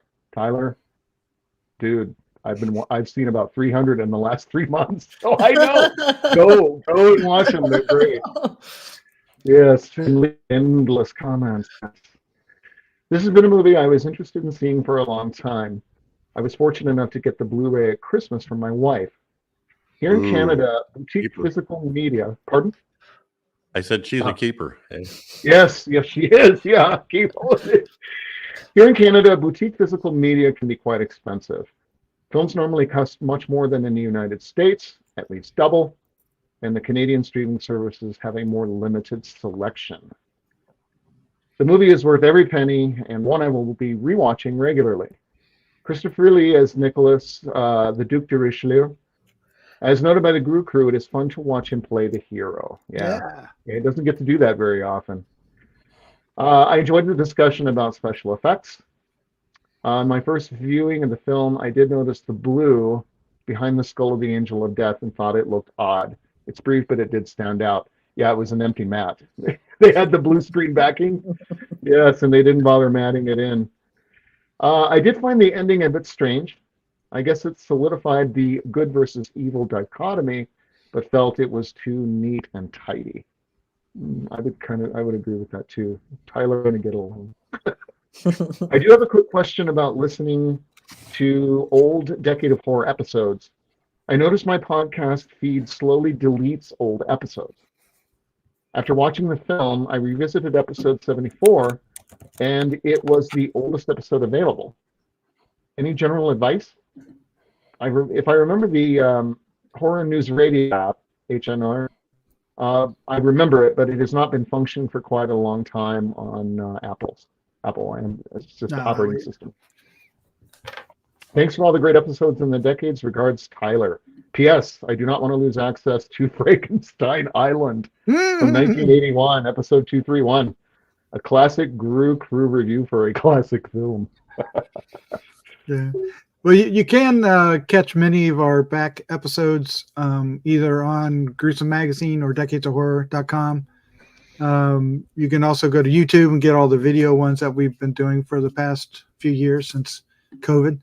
And then if you want to go way, way back, you can go to our Libsyn account and get all the ones that haven't been pushed behind the monetize wall. I need to take that down. It hasn't been useful much. And then, yeah, and they stopped supporting the app built for us. So whoops on that. Yeah. Raspberry. Yeah. So, yeah, I sent an email to Tyler and linked him to Decades of Horror, and he was very appreciative. I believe the most missing ones there are with 80s. I think all of the classic era are there, all of the 70s, except maybe the first 10 episodes. I believe so. And then 80s starts around episode 80, I think, when it switched from Mad Monster podcast. Yeah, it had a history. It was Doc Rotten's House of Horror at first, and then became a number of titles. You can still get to those on Libsyn, right? Mm-hmm. Okay. Yep. I think the apps do only go back 100, right? Well, that's all that you can really get away with through, through the stream, the history through those. Normally, they don't want to go back too far because it just makes the feed too fat and to do it that way. But if you go to the site, you can get past that, get to all the goodies, and then of course you could always get other goodies when you go to Patreon. Mm-hmm. Yeah, I saw you posted one the other day or today. Yeah, the Night Stalker. Yeah, I reposted Night Stalker today, which is just audio. It doesn't have a video to it. So yeah, that was I don't know. It was episode 118 when we started on 70s. Good mind there. Well, because I had to convert all of them for Play-Doh Media. And episode 91, I think, or 92 for classic era. 80s, I forget. It was The Hitcher was the first one, whatever episode that was. Hitcher. All right, episode 105, The Green Slime. Doc's got to read this one from Eugene Mason 9675. Oh boy, Green Slime. Green Slime. All right. I, for one, love this monster movie. I saw it when it came out in the theater. Back then, it scared the hell out of me, put me on the edge of my seat. An alien that can reproduce from its own blood, feeds on electricity and discharges electricity, which can kill you. being electrocuted to death didn't work out very well for the astronauts or Dr. Halverson. Makeup on him, what a horrible death. And they could not let this get back to Earth, and the laser guns were cool. What a fun movie. And he gives it like a whole bunch of cameras and clackers. Projectors and slates. Slates, yes. Scene slates, yeah. Also known as quackers. No, not, What are they? What not are at they? all. No, okay, I'm just being an idiot. No, they're slates. Thank you, Eugene. Appreciate it. Glad I like when people are checking out the old ones because it's I think it brings that up for a lot of people. Green slime. We've got a few here from Oh, I know. Who is this? from a guy named Jose. Gabby Macarillo. Does Jose want to read? Did Chris want to read Jose's, or should we rotate? Yeah, Chris should read Jose since it's a sentence. Okay. Yeah, so I can. So I'll I'll get a Macarillo, which I really do want to see. That one and El Esqueleto de la Señora Morales. I really want to see those two. Wow, it just rolls off. Yeah. They both look great. I did find Morales on VCI Blu-ray, and Macarillo, I'm not sure. I think you know where it is? you may have commented on this the other day and sent that to me. I believe it's in a weird Criterion thing it's like Martin Scorsese's international. Oh yes, I remember you showing the box. Oh wow. Okay, so it is out there. Well, anyway, I say this sounds like one I really need to see. Yeah, I do. Episode 121. It's a good movie. It looks sad. Looks sad.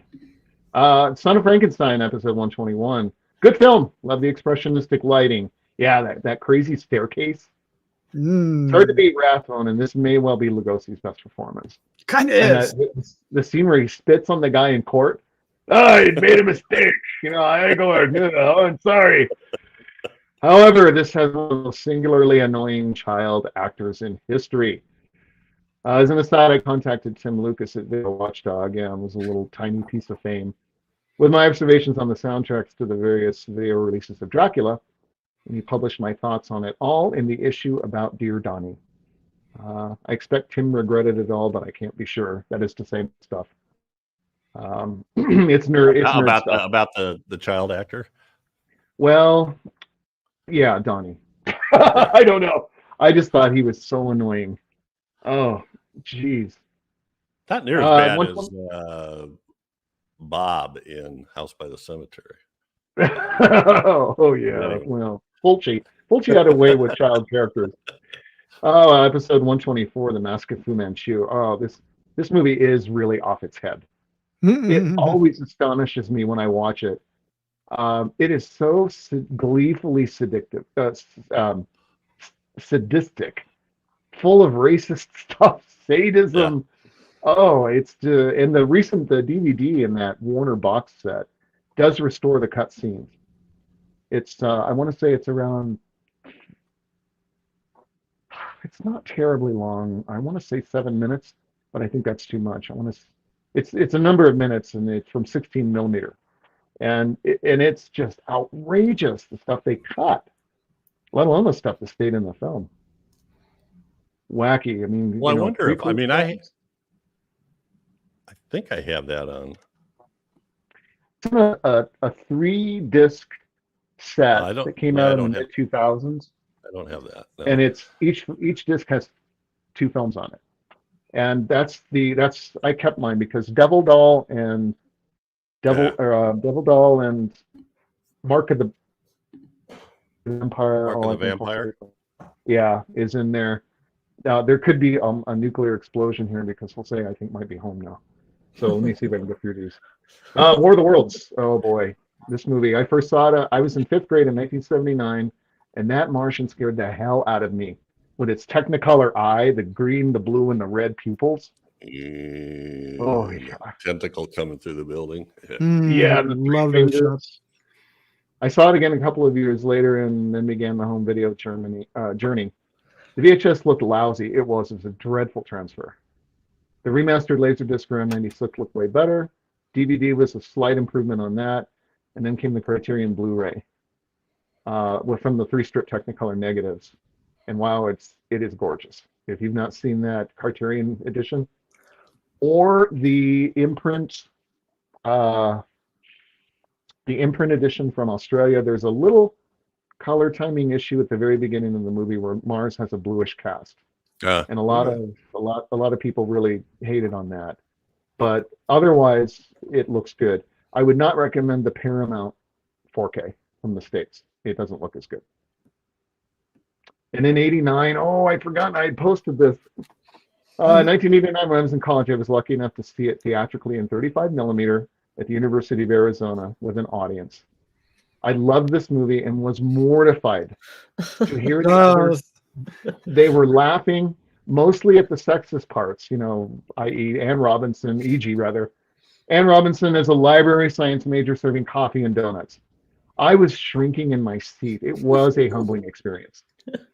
But they don't come better than this from the 50s. Mm-hmm. I saw that happened to me when that happened to me when I went and saw Creature from the Black Lagoon, just like maybe 3 years ago in a theater, and they were always laughing. People were laughing at the dun, dun, dun, and the hand coming over the side of the boat, and when Julie Arnold is swimming through the water and that stuff, people were laughing. And I was just like, oh my God, why did you come to this just to laugh? Yeah, shut up, get out. I got over it. All right. Yeah. Oh my goodness, look, more from me. Episode 129. Hi. Daphne, was this your pick, wasn't it? Or was it you? I know you had the costume. No, this was. I think it was. Was it Jeff's? I think it's mine, and that was actually one that our patron at Play Now Media asked me to do. The Crawling Eye. I've always liked this film. Yeah, I've always liked this film. As far as I know, no copy of the TV serial exists. I didn't even know there was. It was. I think we talked about it. We just forget stuff after here. As soon as it's a fine effort, I say one thing. The effects are atrocious. They're bad. They just didn't have the budget. But it's forgivable. It doesn't ruin the movie for me. Janet Monroe was such an excellent actress and beautiful. She was a really tragic figure. She was in the Day the Earth Caught Fire. And that I love that film too. And I always thought she was an excellent actress, beautiful lady, and a lot of talent there. And she was an alcoholic, and it was just terrible. It was very sad. One of those things you don't want to hear. Episode 130, Kill Baby Kill. Now this is a Bava film. Yes, okay. I've not seen this. It sure sounds interesting, but I've. It always sounded so dumb to me, I skipped it. Now, I know Bill wouldn't like hearing that. No, that's understandable from the story. That if you just, I get it. It's an absolutely gorgeous movie. Whether you like the story or not, it's just the visuals are just incredible. Yeah. The cinematography. Gorgeous, huh? Yeah. Very lush. I do enjoy Bava films. Kaltiki, Il Mostro Immortale. That's a cult favorite in this house. Some of those effects, like the Kaltiki in the glass box, I don't know how they did that. Unless the camera was, it just flashed through my mind and thinking of the H-Man. I wonder if the camera was locked down and the entire set was rotated. I'll bet that's how they did it. And besides, who doesn't like to see an arm stripped of its flesh by a killer blob monster? That scene is so nasty.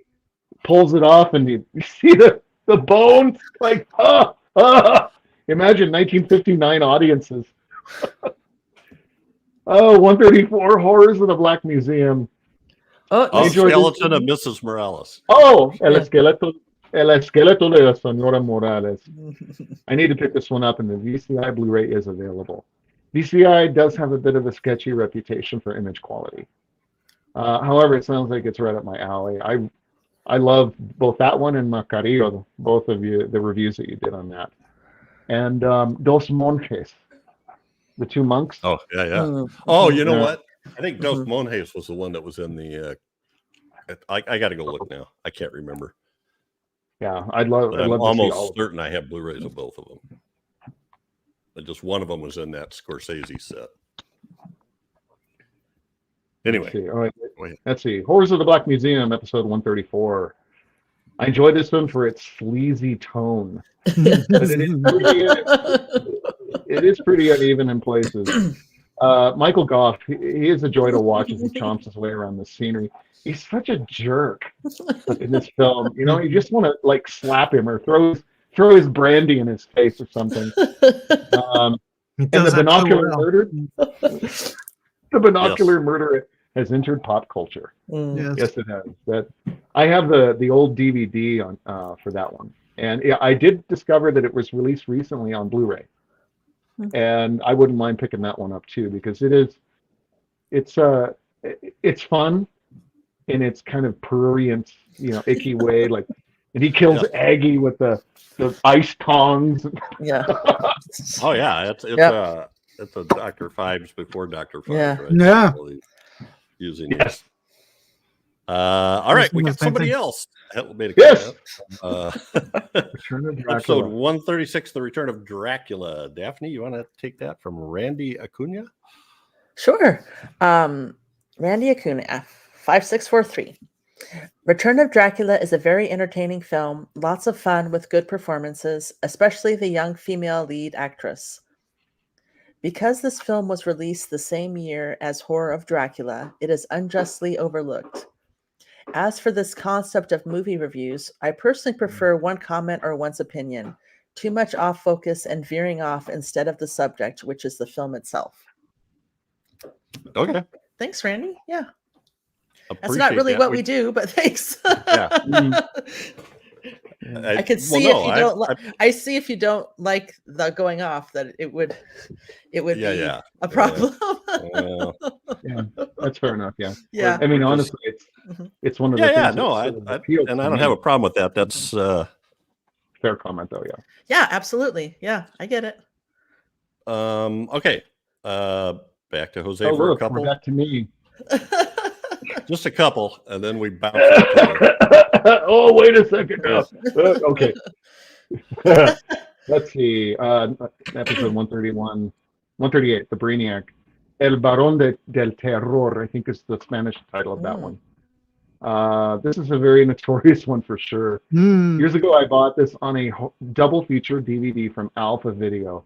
Alpha Video is a notoriously sketchy video company. Very inexpensive discs, and they bloody well look it. Lousy video quality. I started watching, wasn't able to finish. I guess I never had the urge to go back.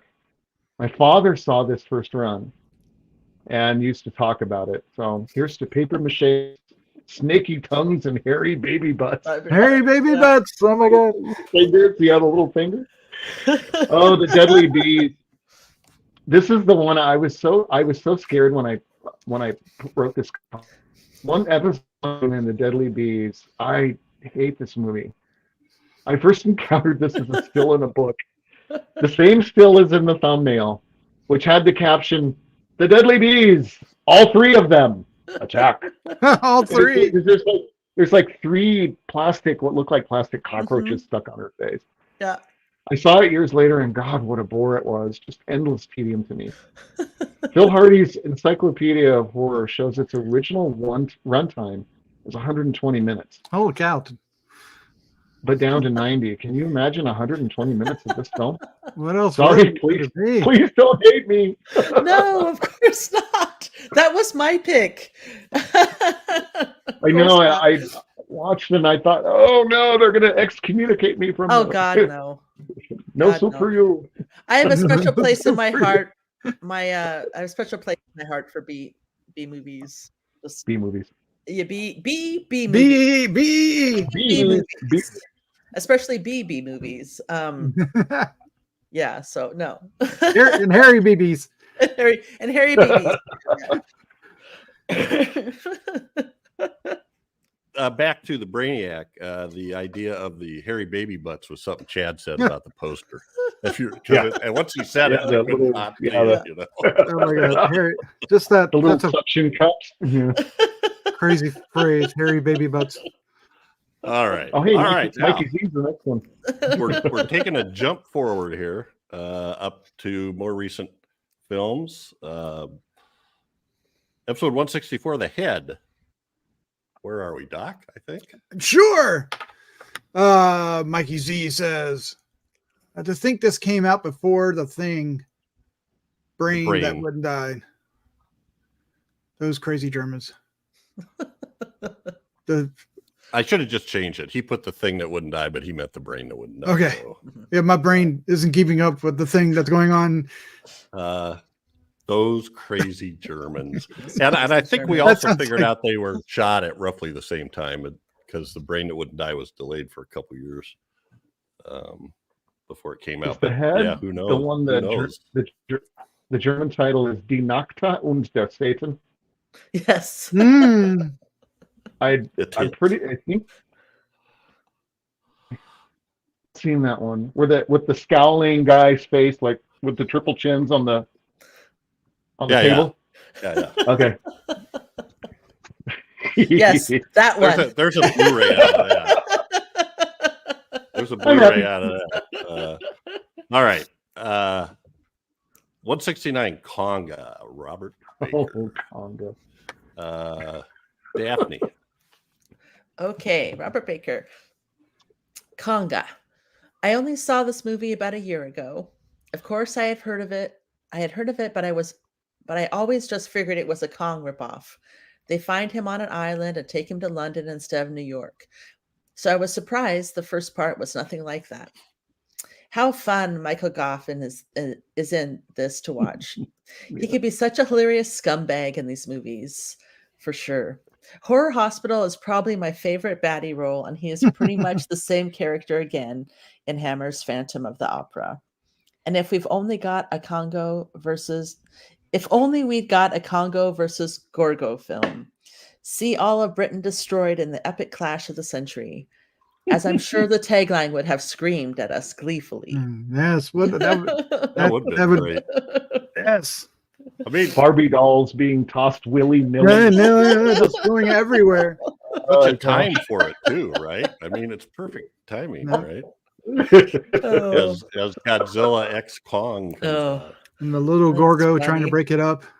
Oh, Okay, my we little got a couple Gorgo. more. No, don't fight. But we're catching up here. All right. Bear with Oh, us. we're back to me. 171, Beyond the Time Barrier. Jose? Beyond the right. time barrier. Once Beyond Time Barrier. I've not seen this one. Ulmer was a really solid filmmaker, but I guess we all have moments when we aren't at our best. When reading about sci-fi films and fairies books, I always confuse this one with The Time Travelers from a couple of years, two, three years later. I want to say 1963 or 4. And I know that Robert Clark is in this, and I've not seen it, but I'll watch anything Ulmer makes, any film Ulmer made at least once. I mean, Detour is phenomenal. I really like The Man from Planet X. Let's see. The inverted pyramid motif is worth. Yeah, you put your head on the inverted pyramid. Yeah. And a phenomenal waste of space. Yes. And then we have one from Gregory Crosby on the same film, Beyond the Time Barrier, and I don't know where we're at. Doc or Daphne? I can do it. Gregory Crosby says, Edward G. Ulmer, we salute you for The Black Cat, Detour, Bluebeard, Strange Illusion. Beyond the Time Barrier, though, not so much. Fun fact, after The Black Cat, Ulmer ran off with Shirley Castler, who was married to Carl Emil's nephew. Yep. This led to Ulmer being more or less blackballed by the major studios, and hence has a long run at Poverty Row and in independent features. If you want to know more about Ulmer, I highly recommend Noah Eisenberg's biography, Edward G. Ulmer, a filmmaker at the margins, from 2014. That explains a lot. It does. Yeah. It does. Yeah, Papa Lemley was not amused. Yeah. Yeah, that's not the right person to piss off, is it, in Hollywood? No, I guess he made his bed. Anyway, the revelation for me in this episode, however, was learning that the filmography of screenwriter Arthur C. Pierce, the man who made several of my favorite episodes of Mystery Science Theater 3000. Thanks to Chad's pain, this episode was nearly as funny as one of those MSTK brigades. Sterile.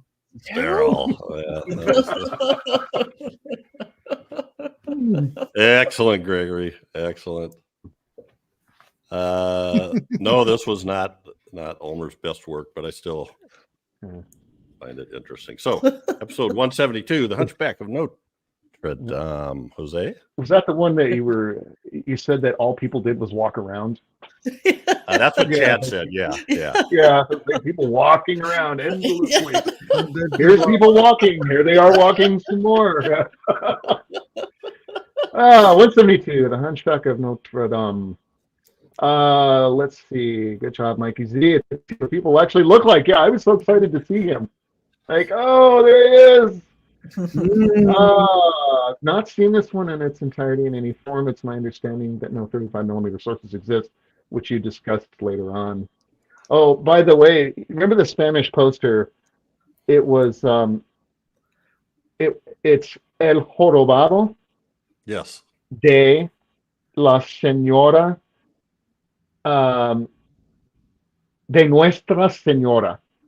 Oh, the one that was abbreviated that we couldn't figure out. There were these weird abbreviations. That's what it meant. Yeah. Okay. Yeah. Appreciate it. And I forgot to put that in here, but Jorobado is a hunchback. Joroba is a hump. You are amazing with languages. Oh my God. I probably sound like I know what I do, but I felt bad. Go ahead. You felt bad. Go ahead. I saw that and I'm like, de Nuestra Señora. Okay. Because it's Notre Dame. Notre is nuestra, nuestros, like ours. And dame is the same as dama or señora, like a woman. I've not seen this one. I've seen a few, like 2-3 minutes. And of course, the scenes where they're dumping the leads being dumped on the streaking population in the city. I've seen that part, but I don't know anything else about it. But it's not the Kino Lorber version isn't terrible, I guess. I mean, I think it's an hour and 40 minutes, but it's like any film that's taken from the 16mm. It's spotty in parts, and but I'm glad it's very there grainy, to be viewed. Kind of what's called blown out when the contrast is too high, where the whites look too bright. Yeah. All righty. And appreciate that. Gregory. And Gregory Crosby, Daphne, on The Hunchback of Notre Dame. Nice job, Mikey Z, and an excellent pick. Chaney remains the greatest actor of the silent era. I always appreciated how grotesque he made the character, as opposed to Charles Laughton's oddly cuddly Quasimodo in the 1939 version. Take that, Bill Mulligan. It's just hard. I have a hard time imagining Lawton as cuddly, but maybe he's an excellent actor. So, like Frankenstein's monster, it's his very ugliness, his humiliation and pain that makes him so sympathetic and such a tragic and unlikely hero. True. Yeah. I love unlikely heroes. It's a good one. And Doc, then from Mikey Z, who was our guest host on that episode. So Mikey Z is going to comment on Mikey Z. Okay, all right. Yeah. All right, It's Mikey Z. All right, I watched this twice, and I have 2 comments. 1, great podcast on a truly classic film starring the incomparable Lon Chaney. His makeup and body language in his portrayal of the title character is a wonder to behold. The second comment is, worst guest host ever! Or so says Aunt Petunia. Oh. Nice. Chad will be happy about that. Yep. Chad will be happy about that. Not the worst guest host ever. Fine job, Mikey. Fine pick. That's what's fun. Our guest hosts have been making really nice picks and done very nice jobs. They have indeed. and very well informed. Appreciate you reading all those, Jose. And Yeah. we're almost caught up. I'm sorry we went so long because I was guesstimating how many we could handle, and I over guesstimated, I guess. So, but we're almost caught up. We're up to where did I stop off? We have like 140 to 155 or something left to catch up on. Oh yeah. Well, I'm sure knowing me, I commented on every one of them. Than where I knew. Well, I appreciate it. You know, Yes. don't feel bad. I get tease you at excited times, but, because it's fun. Yeah, Yeah. I get caught up in it with you all. When I first saw you back before Christmas, and it was the episode on The Fly, the original Fly from 1958. Ah, Mm. And I thought, that's cool. I'd never seen anybody else really do this. And then I started, of course, YouTube, the algorithm then starts to feed me more and more and more. So I went to the channel and found there was a huge backlog. Plus there's stuff in it must be the podcast site that you sent me the link to. And I have a bunch of those bookmarked that I haven't listened to either. yeah. Those numbers I gave earlier, they're audio only. Yes. These are video, but then we also convert them to audio for the podcast apps as well. So. And I also get to hear Santos. Who, Yes. Yes. Yeah. Such a guy. Yeah, it makes me feel sort of sad that hearing his voice and hearing everybody talk about him, how well liked he was, and I didn't get to see him.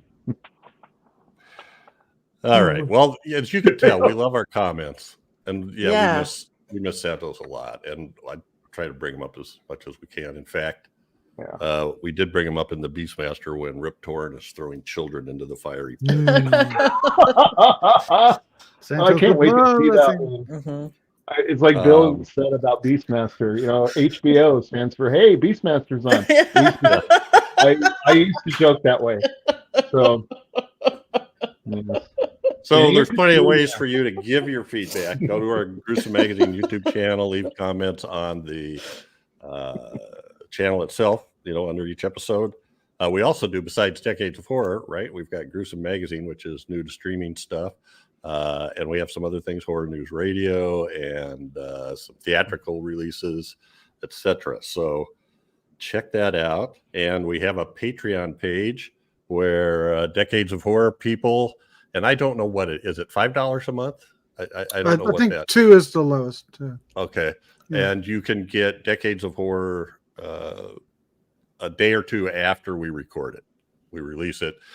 It doesn't go public for 12 days to 2 weeks, something like that. So this one, since we rescheduled, will go up in a few days. But usually you get it way ahead of time if you are so inclined, and we appreciate it because it does take money for subscriptions and servers and all that jazz.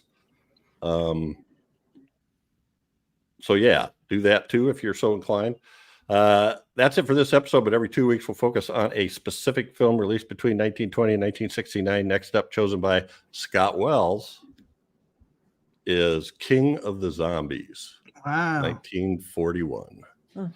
A horror comedy directed by Gene Yarbrough, who also did The Devil Bat, House of Horrors, The She-Wolf of London, and a bunch of Abbott Costello movies. From Abbott Costello TV episodes, etc. Stars Dick Purcell, Joanne Woodbury, and the great Mantan Moreland. So check us out for that one. King of the Zombies. I know. So thank you so much, Chris. Thanks for hanging with us. Sorry for going so long. Sorry, Doc. And it was a thrill to be here. I appreciate you having me on, and it's a lot of fun. And God bless people who love movies. And thank you so much for taking the time for all your feedback. It's been great to listen to them, and I love meeting and reading and about more people who are weirdos like us. So I love it. My peoples. I've met quite a few online, and we're a sort of small. We're a minority, but we're very vocal. And yes, I'll be sharing this with a few people I know when it comes up, when it goes up. Tell them to subscribe. They might want after they see it. Well, you know what? I don't know what we call what we do, Doc, but we just try to have fun. Mhm. talk about like movie fans just sitting around the table talking is really what I feel like Mhm. it kind of is. Yeah, drinking And- coffee or a beer, and yeah, Mhm. Yeah, we appreciate the people that listen to comment to Mhm. join in that conversation. Yeah. So, Exactly. all right. I don't know where I am here. So thanks again, everybody, for sticking for this long. Catch us again here in 2 weeks for another great horror movie of the classic era, as only decades of horror can do it. Say good night, everybody. Good night. night, everybody. good night, Gracie. Yeah.